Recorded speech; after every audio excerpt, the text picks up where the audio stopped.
Ben Lyons, host of The Lab here on Champ Media with the great Tracy Wolfson, who is kind enough to take some time away from tweeting about Michigan sports. Yes, I am fully involved in Michigan, as we all are. I'm obsessed. But as someone who covers the game like you do, how have you seen the recent introduction of NIL, if you will, impact the play on the court, on the field? How are you seeing it change college sports? It is certainly changing college sports. A lot of these athletes, it's providing a chance for them, most importantly, one, to stay in school maybe an extra year, and I've always been a proponent of that. So when students at a conference like this come up to you and say, how do I get started? What do I do? Do you find it kind of challenging because it's so different, obviously, from when we started? Yeah, and I do make sure they know that my path was different, but the most important thing I tell them is to be a great teammate. Be great to work with. I mean, you look around at everyone involved in this, and you know that everyone's working together as a team, and that's how you're going to be successful. And if people like working alongside you, you'll have longevity in any business.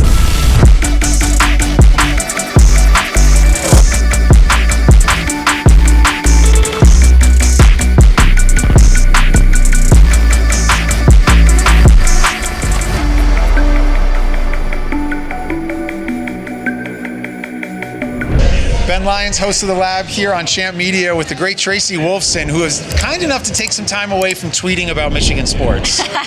Yes, I am fully involved in Michigan, as we all are. I'm obsessed. What can I say? I am amazed with how much you do keep up with all the teams, considering you have your day job at CBS Sports covering the rest of the teams out there. But where did that passion for just not only Michigan sports, but just for telling sports stories start for you? I mean, I was young. I was about 7, 8 years old, and I was a little tomboy growing up. Not sure if we're allowed to use that word anymore, but I was a tomboy. I played everything, and I watched everything. And my parents would find me locked in my room.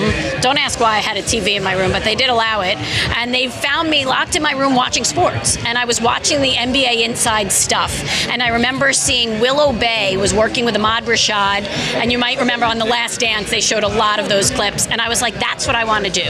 I want to talk sports for the rest of my life. And that's really where my passion began. Like, I want to go eat pancakes with Chris Webber somewhere. That looks like a fun job. He's a good guy, I gotta be honest. It's fun to see you on stage here at MSBC and talking about, wow, I wish they had something like this when I was a student, because I had the same feeling. This is incredible. It's great to meet so many of these students who have big dreams of working in sports. What was your time like while you were here at the university? Yeah, I mean, every time I come back to this event, I look out into the audience and I said, I wish I had this. And also to see so many women involved in this and in sports wanting to get into this field. And that was me. I, came to school with this dream of being a reporter, but to be honest, there weren't many opportunities. I didn't know how to navigate the path. And I joked today that I took a class only because it had the word sports in it. It was Woman Daily Life and Ancient Sports or something. And that was kind of like, okay, it has sports, I'll take that class. But there really wasn't much else for me to take. While I was there, the journalism department folded, so I didn't have any hands-on classes. So to navigate my path was really difficult. I wound up getting an internship through the communications department, which I highly, advise anyone looking for internships to go to their department heads. And there was an HBO Sports flyer, and I had one day to apply. And they helped me out. We sent my application in. I got an internship. I remember being interviewed by like 7 guys, and there was one Michigan guy on the panel. And I truly believe out of the thousands that applied, it's one of the reasons I got the opportunity, that connection, the alumni connection. Worked there, made a lot of contacts, and started being a runner for CBS and ABC whenever they came and did Michigan games. And that's really where I got my first footing into sports broadcasting. I wasn't in front of the camera, more behind the scenes, but it definitely helped my path. Helped you get on your way. And I love hearing about different people's journeys in this business, because there is no one path. No. And now the path is so different. I was walking through the Diag the other day, and I took my AirPods out, and I realized, they didn't have these. Like, they weren't invented. This technology didn't exist. So when students at a conference like this come up to you and say, how do I get started? What do I do? Do you find it kind of challenging because it's so different, obviously, from when we started? Yeah, and I do make sure they know that my path was different. But the most important thing I tell them is to get experience. As much experience while you're in school, and you have to find that experience, whether it's working now for the Big Ten Student Network, which to me is incredible, whether it's being part of WLV or the radio station, or just getting as much content. It might just be hanging outside of, the big house and doing interviews after a game. It doesn't matter. Just get experience and make connections. Use the alumni base we have, whether it's at the Opportunity Hub, whether it's here in the Kinesiology Building or at Ross. Make those connections, keep those connections and those contacts, and utilize them.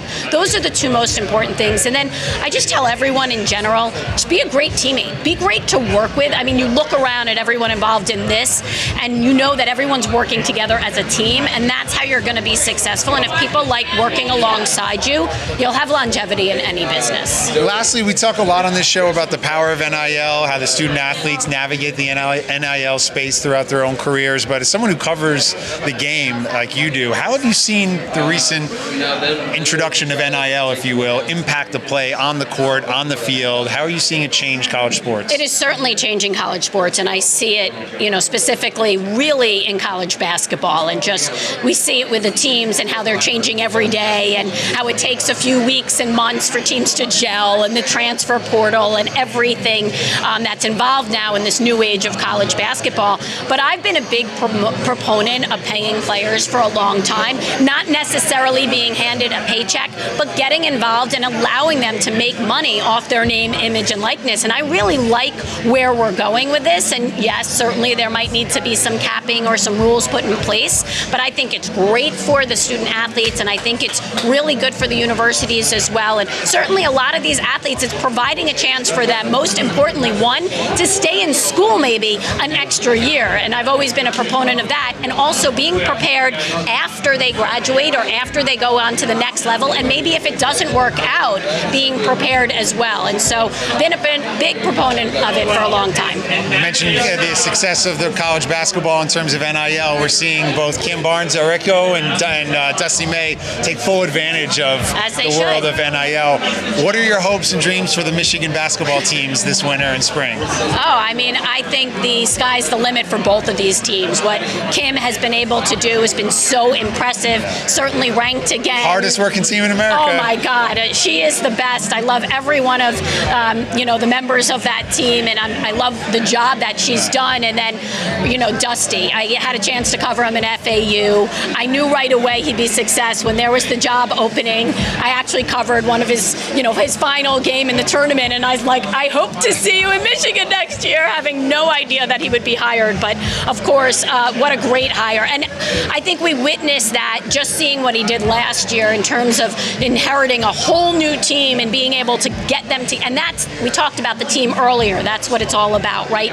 Getting your team to believe on the same page. And he'll have a little bit of a challenge again this year, a lot of new faces, new places, but I'm very confident in Dusty May. I'm looking forward to seeing all your updates on Twitter. Dusty gets another one, 10-0 to start the season. I can't wait, and I hope you'll be locked in. I also do that because I want to will them into the tournament, will them to the Final Four, so I have a chance to cover them. Let them maybe, know. That's nice. Help crown them a national championship. I like that. Hey, we're doing our part, whatever we can do.